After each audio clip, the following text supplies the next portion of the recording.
नमः श्रीवर्धमानाय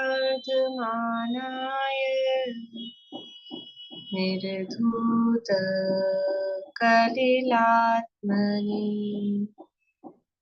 सालोकानां त्रिलोकानां यद्विद्यादर्पणायति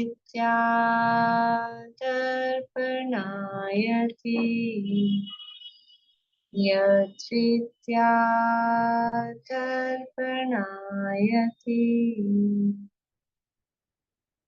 सकल पाप मल प्रक्षालक श्री वर्धमान को करुणमन लोकालोक प्रकाशित कर जिनकी विद्या है दर्पण जिनकी विद्या है दर्पण।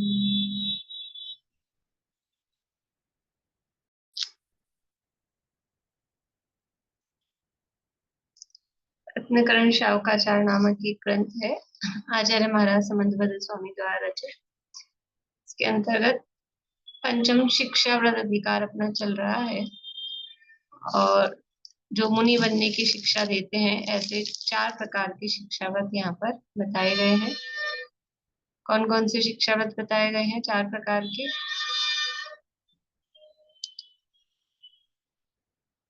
देशावार्षिक सामायिक प्रोषदोपवास वैयाव्रत। देशावकाशिक, सामायिक, प्रोषदोपवास और वैयाव्रत 4 शिक्षा व्रत बताए गए हैं। इसमें से देशावकाशिक व्रत की चर्चा हो गई और सामायिक व्रत की चर्चा यहाँ पर अपनी चल रही है। बोलिए मैम, जो 101 नंबर का श्लोक है यहाँ पे जो ना यथावत अपी हो जाएगा क्या? संधि विच्छेद होके यथावत अपी अनलेसन। अच्छा, कल बताए। यथावत अपि अनलसेन चेतव्यम। यहाँ पर सामायिक की जो सामग्री है उसकी चर्चा बताई थी। सामायिक किस प्रकार से करनी चाहिए, तो बाहरी वस्त्र आदि शारीरिक अवस्था कैसी हो, मन के विकल्पों को किस प्रकार से मन में विकल्प उत्पन्न न हो रोका जाए, और फिर स्थान कैसा हो, बाहर बैठने की जगह वो किस तरह की हो, ये सारी बातें यहाँ बताई। और अब भावार्थ में पंडित सदाशिवदास जी कासलीवाल सबसे पहले बता रहे हैं कि सामायिक का मतलब क्या है कि समता भाव धारण हो। तो समता भाव कैसे होगा कि राग द्वेष नहीं होंगे। तो राग द्वेष कैसे उत्पन्न नहीं होंगे, तो सबसे पहले कह रहा है बैर त्याग करो। सामायिक के लिए बैठे हैं तो किसी से बैर रख के मन में, किसी के प्रति बुरी भावना रख के तो समता भाव उत्पन्न ही नहीं हो सकता। और वो बैर त्याग कैसे होगा कि पर पदार्थों के प्रति दोषारोपण या पर पदार्थों का दोष देखने की वृत्ति दूर हो, अपने पर आए कि जो भी मेरा भला बुरा करने वाला है वो मेरे किए गए कर्म वो ही मेरा बुरा करते हैं। कोई पर वस्तु, कोई व्यक्ति, कोई क्षेत्र वो मेरा भला बुरा करने वाला नहीं है। तो ऐसा विचार करें। तो बैर छोड़कर सब जीवों के प्रति समता भाव धारण करके और फिर आरंभ परिग्रह से रहित होकर अपने को सामायिक के लिए तैयार करें। इसके बाद में फिर प्रतिक्रमण की चर्चा यहाँ कही गई थी कि प्रतिक्रमण करें। तो कल 3 चीजें आपको बताई थी। कौन कौन से 3 शब्द थे जो कल बताए थे? कविता जी, कल थे आप? नहीं थे। चलिए आप बताइए। आलोचना, पहले नहीं, प्रतिक्रमण, आलोचना और प्रत्याख्यान। क्या क्या अर्थ है इनका? प्रतिक्रमण का तो भूतकाल के लिए जो पाप होते हैं उनके लिए क्षमा करना। आलोचना जो वर्तमान काल में जो पाप होते हैं उसके लिए क्षमा मांगना। और तीसरा है प्रत्याख्यान, भविष्य में ऐसे पाप नहीं करेंगे। बढ़िया। यानी 3 काल संबंधी अपने दोषों के निराकरण के लिए, पापों के निराकरण के लिए। तो भूतकाल में जो पाप, जो दोष हमसे हुए हैं उसके निराकरण के लिए किया जाता है प्रतिक्रमण। उसके निराकरण के लिए, निराकरण तो क्या होगा, वो तो हो ही गया है। देखो, उसमें कुछ चेंज किया जा सकता है, जो काम हो चुका है भूतकाल में परिवर्तन किया जा सकता है क्या? भूतकाल को बदला नहीं जा सकता है। हाँ, लेकिन वो जो भूतकाल में जो किया था उसका जो परिणाम आया था, उस परिणाम में कुछ बदलाव किया जा सकता है। ये एक जैन दर्शन ही है। दुनिया में किसी से पूछो जाके कि भूतकाल को बदल सकते हो क्या, कि भविष्य को बदलने की सारी बातें तो दुनिया करती है, हम अपने भविष्य को खुद बनाएंगे, खुद बदल देंगे। ये भविष्य को तो तुम बदल दोगे, ये बताओ भूतकाल को बदल सकते हो क्या? तो जैन दर्शन, जिनेन्द्र भगवान वितरागी दर्शन, ये कहता है कि हम अपने भूतकाल को भी बदल सकते हैं। कैसे बदल सकते हैं? कभी तो कहते हो कुछ करते धरते नहीं है, कुछ नहीं कर सकते, और अब कह रहे हैं भूतकाल को बदल सकते हैं। कि हाँ, भूतकाल में जो भी पाप किए थे, उससे कर्मों के जो स्थिति अनुभाग बंधे थे, जो प्रकृति बंधी थी, जो कर्म बंधे थे, अब वर्तमान में उन पापों का, उन दोषों का प्रायश्चित करके और वर्तमान में अपने उपयोग को सुधार कर वो जो कर्म बांधे गए थे, उन बांधे गए कर्मों की स्थिति अनुभाग को, पाप के, उनको कम किया जा सकता है, उनको बदला जा सकता है। और ऐसे ही कोई बहुत पुण्य किया हो और वो वर्तमान में खराब काम कर रहा है, तो क्या करेगा? वो भी अपने भूतकाल को बदल सकता है। ये वो पुण्य का भी इसी तरह से उत्कर्षण अपकर्षण संक्रमण हो सकता है। तो यहाँ तो भी पापों की बात चल रही है कि भूतकाल में जो भी पाप किए हैं, यदि उसका हम आज हमको समझ आई है और आज भी हमने उन पापों के लिए, उन दोषों के लिए यदि प्रतिक्रमण नहीं किया, उनकी समझ लो उनका खेद नहीं बरता, तो वो तो उसमें और वृद्धि वृद्धि, जिसको शास्त्र की भाषा में उत्कर्षण, और होता जाएगा उसमें। अगर खेद नहीं बरते ना, और कि हमने क्या खराब किया है, अच्छा किया, मतलब उसमें और अच्छा अपना महानता समझे, तो वो जितना बंधा था उससे और बढ़ता जाएगा, वृद्धि को प्राप्त हो जाएगा। एक्सट्रीम जहां तक वो जा सकता है, जितनी उसकी शक्ति है, मैक्सिमम स्थिति वहां तक खिंचता जा सकता है। और यदि उसमें हमने प्रतिक्रमण का भाव लिया, प्रायश्चित किया, अपने दोषों का खेद वर्ता, तो वो जितना बंधा था, जैसी शक्ति बंधी थी, जैसी स्थिति बंधी थी, शक्ति मतलब अनुभाग, वो घट जाती है। और अकेला घट ही नहीं जाती है, वो पाप बदल के पुण्य में संक्रमित हो जाता है। पाप बदल के पुण्य भी बन सकता है। तो इस प्रकार से हम अपने भूतकाल को भी बदल सकते हैं। तो एक तरफ तो ये कहते हैं कि सब फिक्स है, कुछ नहीं है अपने हाथ में, लेकिन ये दूसरा पहलू भी है कि अपना मोक्ष मार्ग और संसार मार्ग, या अपना भला बुरा इस तरफ से देखेंगे तो वो अपने परिणामों के अधीन है। परिणाम से ही बंध है, और मोक्ष भी परिणाम से ही बंधे थे और छूटेंगे भी परिणाम से। इसलिए ये प्रतिदिन सामायिक में बैठकर, और ये प्रतिक्रमण रोज रोज का रोज, और रोज का रोज ही नहीं, कल मैंने आपको पीछे से दिखाया था, दैव से कलग रात्रि कलग, दिन भर का हुआ वो शाम को कर दो, रात भर का कुछ हुआ वो सुबह पहले कर लो, ज्यादा लंबा उसको खींचना ही नहीं। और फिर भी ये रोज का रोज प्रतिदिन 2 बार कर रहे हैं, उसके बाद भी फिर पाक्षिक अलग है, 7 दिन में करो, महीने में करो, 4 महीने में चातुर्मासिक, और पूरे साल भर का फिर से संवत्सरी। वो इस तरह से इस सामयिक प्रतिक्रमण करना चाहिए। अपने पूर्व में जो किए गए पाप हैं उनका प्रायश्चित, हमने क्या पाप किए हैं उसके निंदा आदि अपने को करनी चाहिए। ठीक है, देखिए पेज नंबर है 159। मैम, जो छोटा मंदिर में होता है प्रतिक्रमण, लघु प्रतिक्रमण, वो भी कर सकते हैं ना?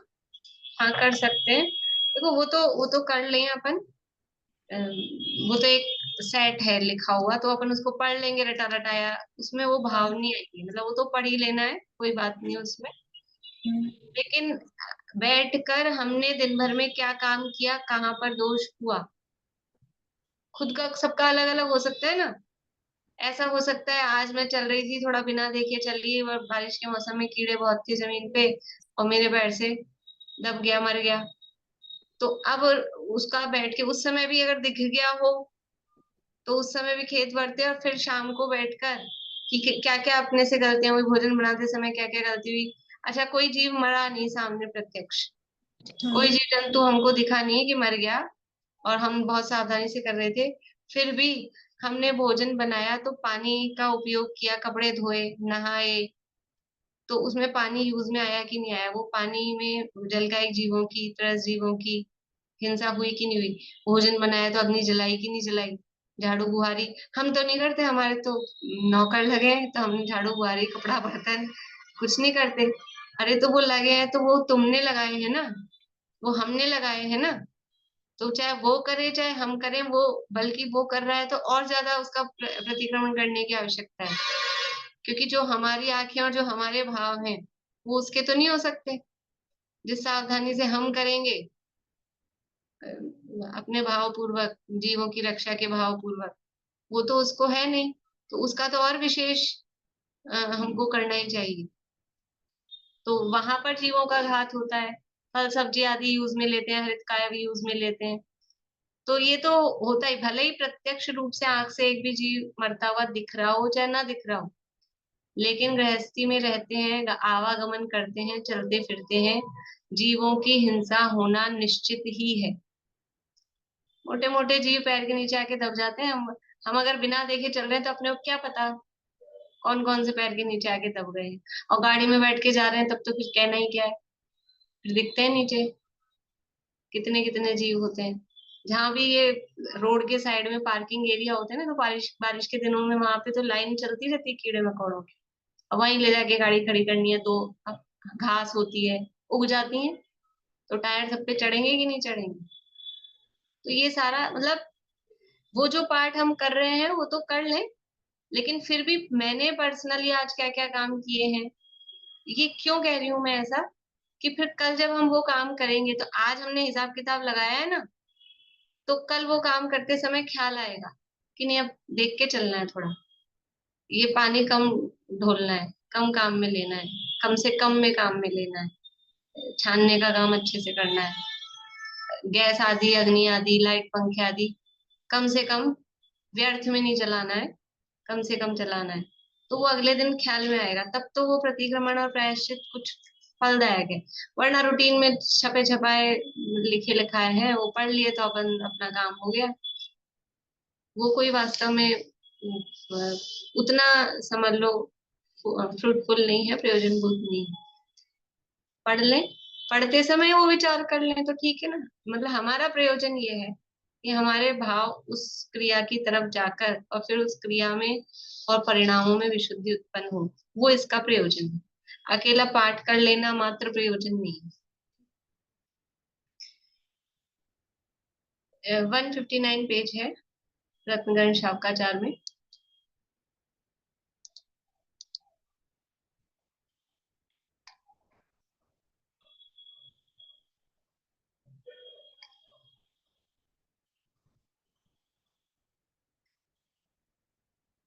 प्रतिक्रमण करने के लिए दिन में किए गए सभी दोषों को दिन के अंत में विचार करता है, रात्रि में किए गए सभी दोषों को प्रातः काल विचार करता है कि यह मनुष्य जन्म और उसमें सर्वज्ञ वितराग भगवान द्वारा उपदेशित जैन धर्म जो अनंत काल में बहुत मुश्किल से प्राप्त हुआ है, इस जन्म की एक घड़ी भी धर्म के बिना व्यतीत नहीं हो। ये जो लाइन है ना, ये हाईलाइट करने जैसी है। इस जन्म की एक घड़ी भी धर्म के बिना व्यतीत नहीं हो, धर्म के बिना व्यतीत नहीं हो। अब धर्म क्या है, धर्म क्या है, धर्म के बिना व्यतीत नहीं हो, किसका नाम धर्म है, पूजा का, पाठ का, व्रत का, उपवास का, स्वाध्याय का, किसका नाम धर्म है। सदृष्टि ज्ञान वृत्तानि धर्मम, पहले क्या क्या आ गए हैं दूसरे श्लोक में, धर्म क्या है, सम्यक दर्शन ज्ञान चारित्र, उसका नाम धर्म है। तो इस जन्म की एक घड़ी भी मेरे सम्यक दर्शन के बिना व्यतीत नहीं हो, ये अंदर से ये हमारी भावना, ये परिणाम रहने चाहिए, तो अब कितनी घड़ियां बीते जा रही हैं, बीते जा रही हैं, ये असली धर्म की उपलब्धि हुई क्या? वो उपलब्धि नहीं हुई तो फिर हम ये जो कर रहे हैं, ये अगर उसके लक्ष्य से कर रहे हैं, जो वास्तविक सम्यक दर्शन ज्ञान चारित्र जो वास्तविक धर्म है, उसके लक्ष्य से जो हम पूजा पाठ व्रत उपवास स्वाध्याय कर रहे हैं, तो इसको भी व्यवहार से धर्म कहा जाएगा। और खाली मान बढ़ाई के लिए अथवा अपने बस कषाय पोषण, मतलब भी हम कर रहे हैं इस तरह का कुछ, और इसको करके ही संतुष्ट हो गए, असली धर्म की खबर ही नहीं है, लक्ष्य ही नहीं है कि असली धर्म है क्या, पहुंचना कहाँ है। अगर उसी को लक्ष्य मान रखा है तो वो वास्तव में व्यवहार से भी धर्म नहीं है। तो ये इस जन्म की एक घड़ी भी धर्म के बिना व्यतीत नहीं हूं, ये है हमारा लक्ष्य। जल्दी से जल्दी, जितना जल्दी हो जाए, मुझे जीवन में धर्म प्रकट करना ही है। जो भी मेरे ये क्रियाकलाप, जो भी प्रवृत्तियां हैं, वो सब केवल और केवल उसके लिए है। जैसे कोई बच्चा होता है ना, उसको लक्ष्य है जो भी है, मान लो पढ़ाई में कुछ करना है उसको, आईएएस आरएएस सीए जो भी कुछ वो करना है, या किसी को प्लेयर बनना है, तो उसका वो लक्ष्य रहता है। वो जो काम करता है ना, वो खाएगा पिएगा, नहाएगा धोएगा, कहीं जाएगा, उसका लक्ष्य ही रहता है कि मुझे ये प्राप्त करना है। ऐसे हमारे लक्ष्य में वो रहे कि मुझे अपने आत्म स्वरूप की उपलब्धि, आत्मा का अनुभव, आत्मा की प्राप्ति, मैं कौन हूँ, मुझसे अपना परिचय, मुझे अपने से अपना परिचय प्राप्त करना है, और उसके बिना मुझसे रहा नहीं जा रहा। ऐसी ललक हमको, वो जो भी काम होगा वो उसके लक्ष्य से है। इस प्रकार चिंतन करता है। क्या चिंतन करता है सामयिक करने वाला, प्रतिक्रमण करने वाला? मैंने आज के दिन में तथा रात्रि में जिन दर्शन पूजन स्तवन में कितना समय व्यतीत किया, ये अपने लिए पॉइंट्स हैं, मतलब ये कि हम किस प्रकार से विचार करें। स्वाध्याय, संगति, तत्व चर्चा, पंच परमेष्टि की जाप ध्यान में, पात्र दान में कितना समय व्यतीत किया। संगति मतलब सत्संगति, साधर्मियों के संग में। साधर्मियों के संग में मतलब ये नहीं है कि हम तो सब साधर्मी है और साथ में रह के तुम कहाँ जा रहे हो, हम कहाँ जा रहे हैं, और तुमने क्या बनाया और हमने क्या बनाया, ये साधर्मियों की संगति नहीं है। साधर्मियों की संगति का मतलब है कुछ चर्चा की हो, कुछ खुद को नया समझ में आया हो, कुछ उनको नया समझ में आया हो, कुछ अपना चिंतन उनको शेयर किया हो, कोई उनका चिंतन अपने को मिला हो, इसका नाम है संगति। खाली शारीरिक और पारिवारिक हालचाल पूछ लिया और इसका नाम संगति, वो संगति नहीं है। संगति तत्व या फिर संगति का मतलब ये भी कि जो कोई विशेष ज्ञानी है अथवा साधर्मी है, उनके साथ रहकर हमको प्रमोद का भाव आए, उनकी क्रिया, उनका आचरण, उनका व्यवहार, उनके क्रियाकलाप देखकर भी सीखने को मिलता है ना, उसको भी संगति कहते हैं कि उनके साथ रहे। जैसे बच्चों को कहते हैं, अभी जैसे यहाँ 10 लक्षण में सूर्य प्रकाश जी भाई साहब आएंगे, उनके साथ चर्चित किया आएंगे, तो जो बच्चे वहां पढ़ते हैं हॉस्टल में, वो संगति में रहते हैं, वो दिन भर उनको देखते हैं, साथ में रहते हैं, कुछ प्रश्न चर्चा वार्ता करते हैं, तो कुछ उनके चिंतन का स्टाइल सीखने को मिलता है कि ये सोचते कैसे हैं। अभी भी जैसे वहाँ जो भी पढ़ाते हैं, जो उनके टीचर्स हैं, तो उनके साथ में रह के कि किस तरह से विचार करना चाहिए, इसको इस तरह से देखना चाहिए, इस तरह से सोचना चाहिए, ये संगति का असर होता है। हर चीज कोई सिखाई जाएगी ऐसा नहीं होता है, मुंह से बोल बोल के कैसे करना, कैसे चलना, कैसे फिरना। छोटा सा बच्चा होता है, 1-2 साल का होता है, कैसे चलना, जैसे पापा कर रहे होंगे ना, लड़का होगा और मतलब पापा उसके वो बच्चों के ऐसे रहते हैं, पापा उसके आदर्श है, तो जैसे पापा करेंगे वैसे वो करेगा। तो सिखाते नहीं है, कहते नहीं है तू भी ऐसे कर, लेकिन वो देख देख के सीखता है, इसका नाम है संगति। तो साधर्मियों के साथ रहकर, देखकर, आचरण भी, परिणाम भी, चिंतन मनन, वो सब सीखना, वो संगति। संगति, तत्व चर्चा, पंच परमेष्टि की जाप ध्यान, पात्र दान में कितना समय व्यतीत किया। ये तो समझ लो शुभ कार्यों की बात ही। फिर बहुत आरंभ में, इंद्रियों के विषयों में, व्यवहार की विकथा में, प्रमाद में, निद्रा में, काम सेवन में, भोजन पान में, आजीविका के आरंभ आदि में कितना समय व्यतीत किया। मोटा मोटा तो ख्याल ही आता है, और फिर उसमें पहले मोटा मोटा करें, फिर धीरे धीरे कि उन कामों को करते हुए भी क्या हमने कुछ चिंतन मनन किया, या उसमें कुछ भेद ज्ञान का प्रयास किया, या बस केवल वो काम में ही लिप्त रहे। ऐसा मेरी मन वचन काय की प्रवृत्ति व रागादि भाव संसार के कार्यों में अधिक हुए या परमार्थ में अधिक हुए। मेरी मन वचन काय की प्रवृत्ति, मन वचन काय से जो भी कार्य करें वो, और रागादि भाव।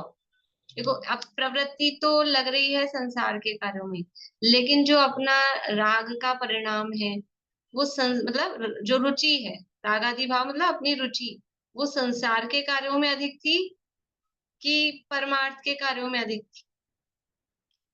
जो एक सूत्र है ना छठे अध्याय का, कौन सा सूत्र है, हमेशा याद करती हूँ मैं, तीव्र मंद ज्ञाता ज्ञात भावाधिकरण वीर्य विशेषेभ्य तद विशेष। आश्रव में अंतर किस कारण से पड़ता है। तो अब हम बाहर में काम तो करते हुए दिख रहे हैं, मान लीजिए कोई दिन ऐसा था कि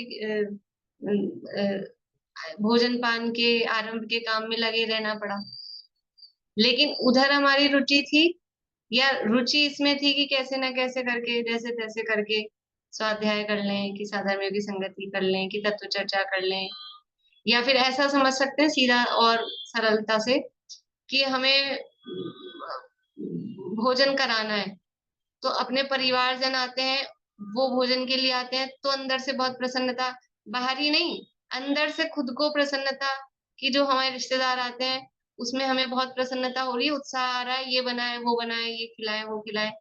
या फिर अपने साधर्मी आ रहे हैं तो उसमें उत्साह आ रहा है।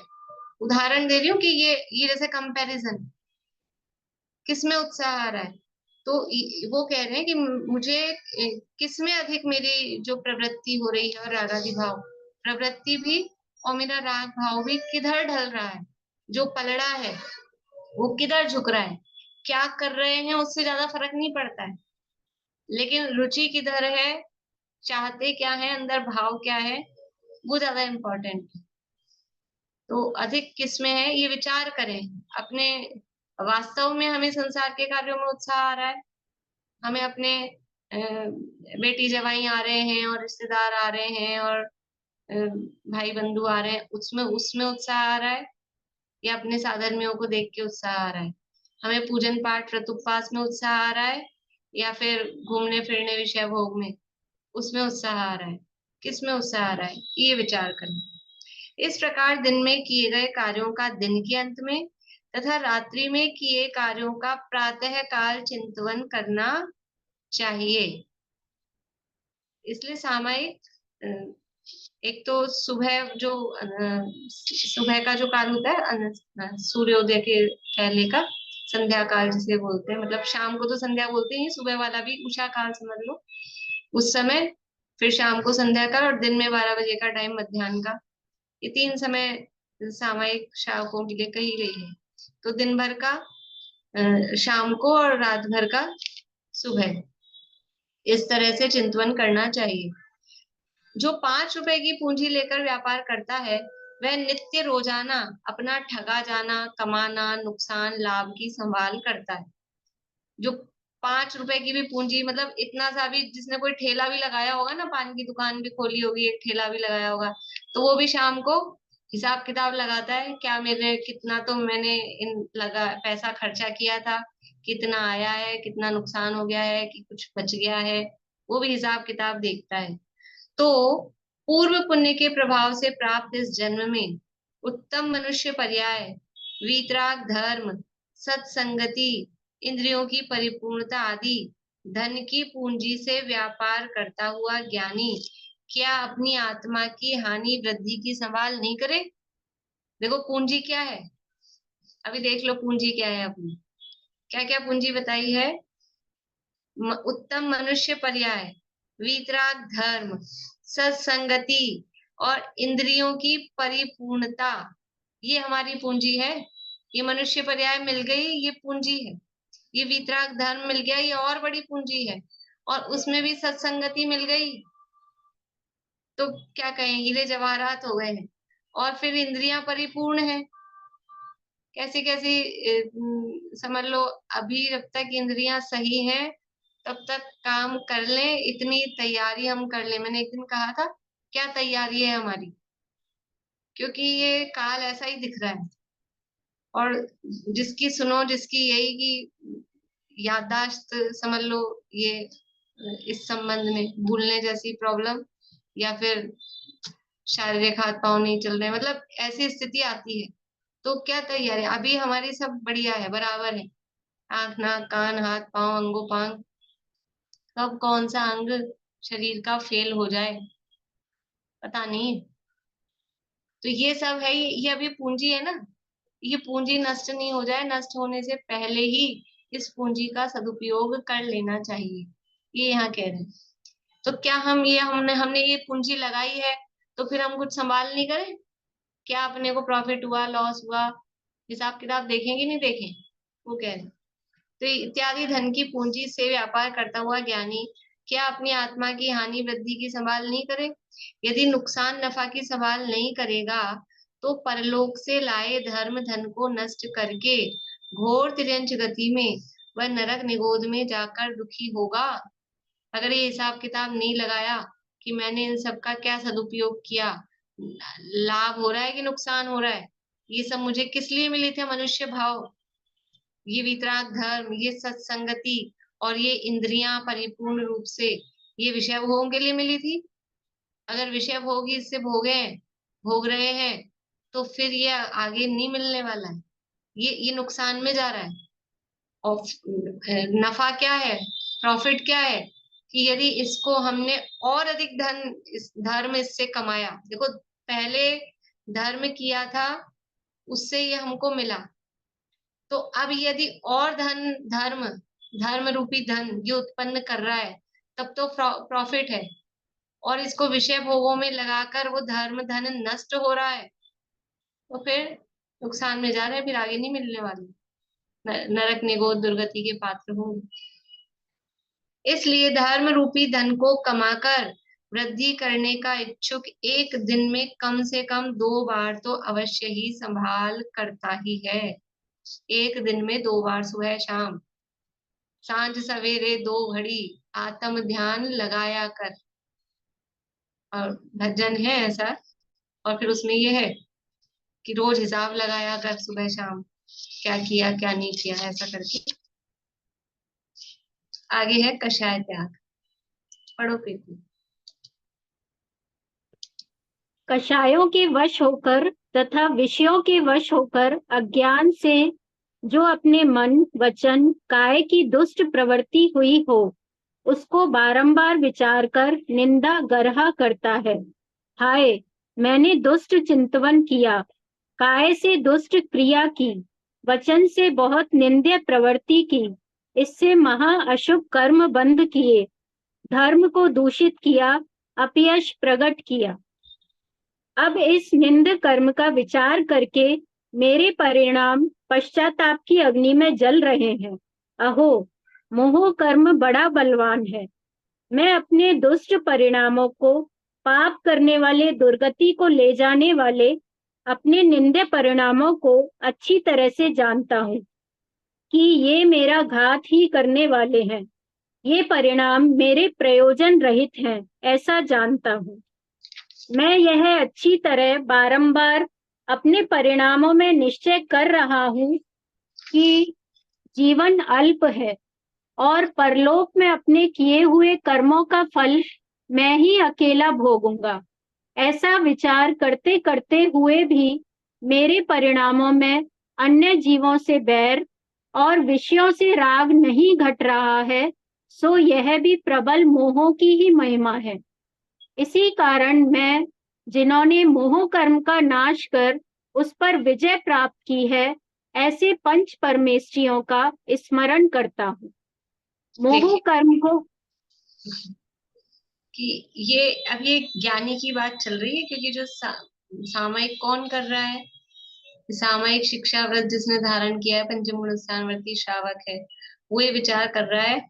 तो बारंबार जो अज्ञान दशा में जो खोटी प्रवृत्तियां मन वचन काया से हुई हो, उसकी निंदा गरहा, मतलब अपने मन में उसकी ये मैंने गलत काम किया, ऐसा निंदा गरहा करता है कि मैंने क्या किया, और फिर पश्चाताप करता है कि ये जो भी मैंने परिणाम किए, इन परिणामों को मैं जान रहा हूँ।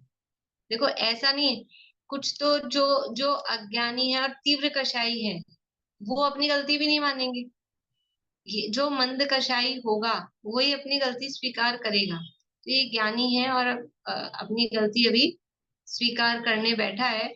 तो वो कह रहा है मैं अपने परिणामों को जानता हूँ, मेरे परिणाम कैसे थे। दूसरा जाने ना जाने, खुद को पता होता है कि नहीं होता है कि हम ये जो भाव कर रहे हैं, ये मायाचारी कर रहे हैं, कि हिंसा का भाव कर रहे हैं, कि चोरी का भाव कर रहे हैं, ये खुद को पता लगता है। तो ये जो मेरे परिणाम हैं, ये मेरा ही घात करने वाले हैं, इस अपने भावों से अपने को ही नुकसान होता है। तो ऐसा विचार करके, और ये भी विचार कर रहा है ये जो मेरे भाव हुए थे और कदाचित वर्तमान में भी हो रहे हैं अगर इसी तरह के कुछ भाव, तो इसका जो फल है वो मुझे खुद को ही भोगना है। इसका फल खराब आने वाला है और उसका फल मैं खुद ही भोगूंगा। लेकिन फिर भी ये समझ में आता है, देखो ये समझ में आता है कितना है, मतलब ये मोह का प्रभाव कितना है, कि अब ज्ञानी हो गया या समझ लो पढ़ते सुनते स्वाध्याय करते हैं, तो समझ में आ रहा है ये मोह दुख का कारण है, मोह दुख का घर है, मैंने आज सरासर देखा है, समझ में आ रहा है। फिर भी कह रहे हैं कि अन्य जीवों से राग द्वेष वो नहीं कम हो रहे हैं, विषयों में आसक्ति वो कम नहीं हो रही, नहीं घट रहा है। तो क्या है, ये मोह की महिमा है। अति बलियो मोह माहपो, ये दिया कार्तिक अनुप्रेक्षा में गाथाएं दी है कि मोह की 2-3 जगह दिया है कि मोह का महात्म्य है, यानी मोह इतना प्रबल हो रहा है, वास्तव में उसमें दम कुछ नहीं है, लेकिन अनादि काल से क्योंकि जमा हुआ है। अब कोई मैल कोई गंदगी बहुत दिनों की जमी हो तो वो चढ़ जाती है, फिर दिक्कत करती है। तो अनादि काल का ये मोह जमा हुआ है, इसलिए प्रबल दिखाई दे रहा है। तो जानते समझते हुए भी फिर भी उधर उधर जाता है, फिर भी उधर उधर जाता है, पता है ये गलत है, अच्छा नहीं है, सही नहीं है, अपने लिए नुकसानदायक है, फिर भी जीव उधर जाता है। तो ये कुछ मोह की ही तीव्रता है, इसलिए ये मतलब असली कारण पकड़ में आ गया। कारण क्या है, ये जो मैं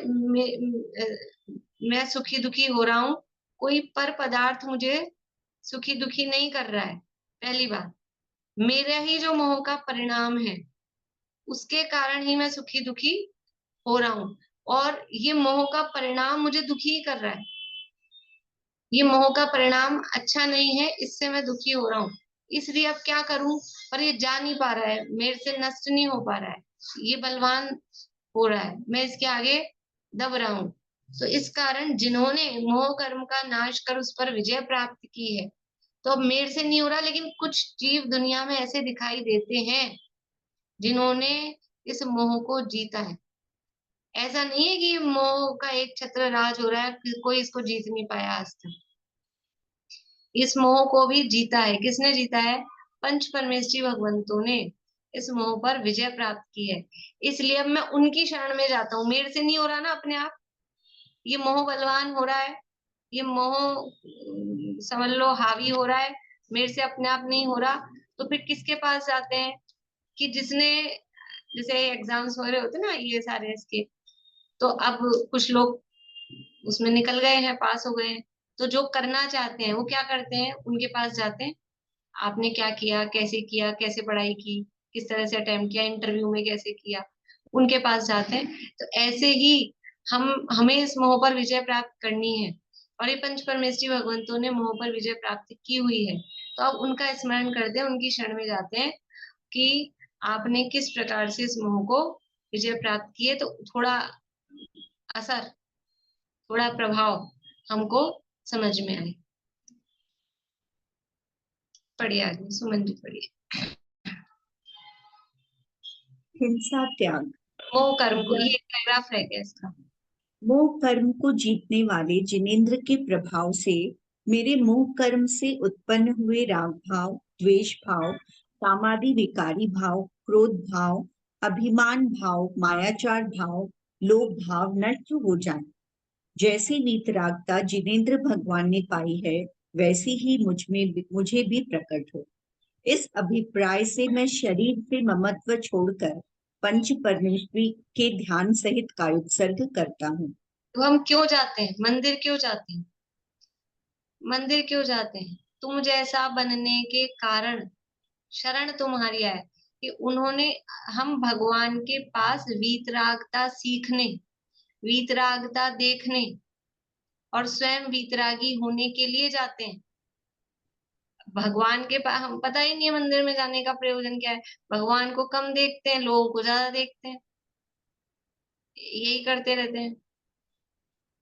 कल शाम को शांति जी भाई साहब का प्रवचन होता है स्मारक में, लोग बता रहे थे, बोले पूजा करते हैं तो लोग पूजा करते हैं तो क्या करते हैं कि भगवान को कम देखते हैं, कौन आ रहा है कौन जा रहा है, इसको अर्घ दे दूं उसको अर्घ दे दूं, इधर उधर, और वहां पूजा करते करते बीच में बातें, तुम कल नहीं आई थी, क्यों नहीं आई थी, ये सारी, ये सब चलता रहता है।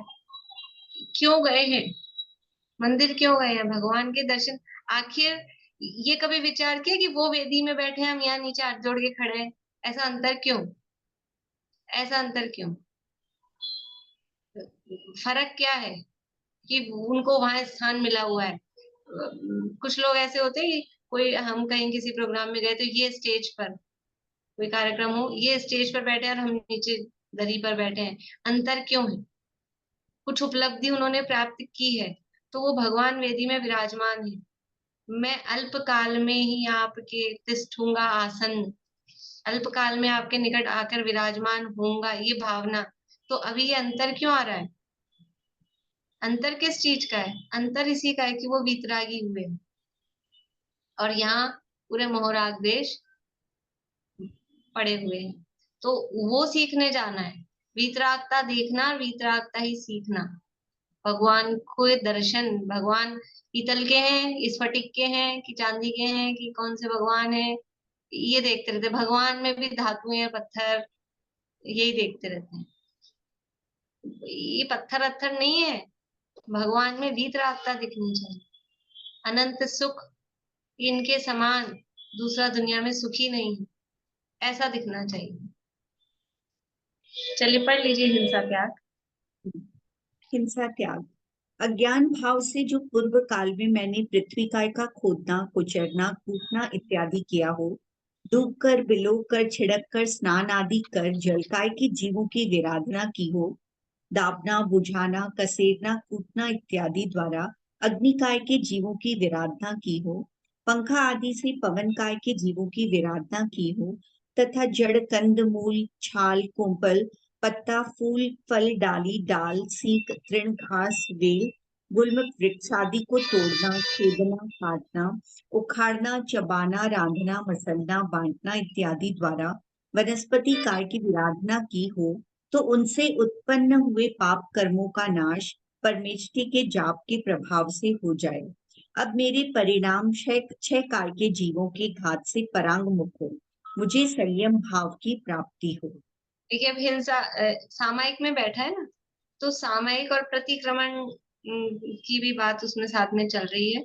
तो किस किस प्रकार से मैंने पूर्व में क्या क्या किया, तो कषाय की थी, उस कषाय के बारे में विचार किया। फिर अब जो हिंसा की, तो 6 काय के जीवों की हिंसा, 6 काय के जीवों की हिंसा हमारे माध्यम से होती है। तो वो कहा पृथ्वी को खोदा, कुचरा, कूटा, फिर जल काय के जीवों में जल में डूबा, बिलोया, छिड़का, स्नान किया, जो जो भी काम जल के संबंध में होते हैं, तो जल काय के जीवों की विराधना।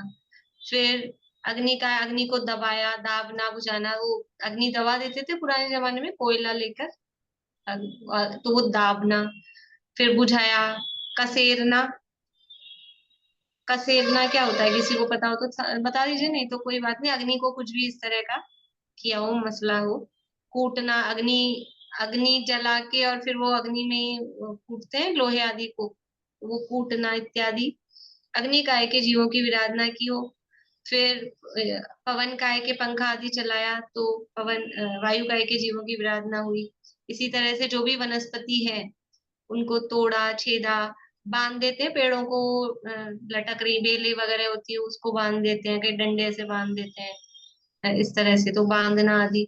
तो जिस भी तरह से उनकी विराधना की हो वो सब षट काय के जीवों की, साथ में त्रस जीवों की भी समझ लेना इसमें, कि जो भी विराधना की हो छह काय के जीवों की, वो सब पंच परमेष्ठी भगवान के जाप से, वो उनके प्रभाव से वो दूर हो जाए, ऐसी ये समझ लो भावना कि अब हम वो पाप हुए हमसे, करने पड़े या हो गए, अज्ञान दशा में हो गए अथवा समझ लो गृहस्थ दशा में काम करने में वो काम हुए, तो अब आपके प्रभाव से आपके पास आकर हम उनका प्रायश्चित करते हैं। ऐसे संयम भाव की प्राप्ति की भावना, ये बात है। इसी तरह से आगे ये हिंसा की बात है, फिर प्रमाद, असत्य, चोरी, पांच प्रकार के पापों के त्याग की चर्चा करके ये चर्चा कल हो जाएगा पूरा लगभग ये हम देखते हैं। अभी हाँ बोलिए रेखा बाबू। ये 98 में जो मुष्टि बंधन है ना, इसका क्या मतलब है श्लोक में? मुष्टि बंधन मतलब मुट्ठी बांधकर, हाथ बांधकर, ऐसा नहीं भी हाथों को कुछ हाथों से चला रहे हैं, कभी मच्छर उड़ा रहे हैं, कभी कुछ कर रहे हैं, तो हाथ बांधकर मतलब एक बांध लिया स्थिर इस तरह।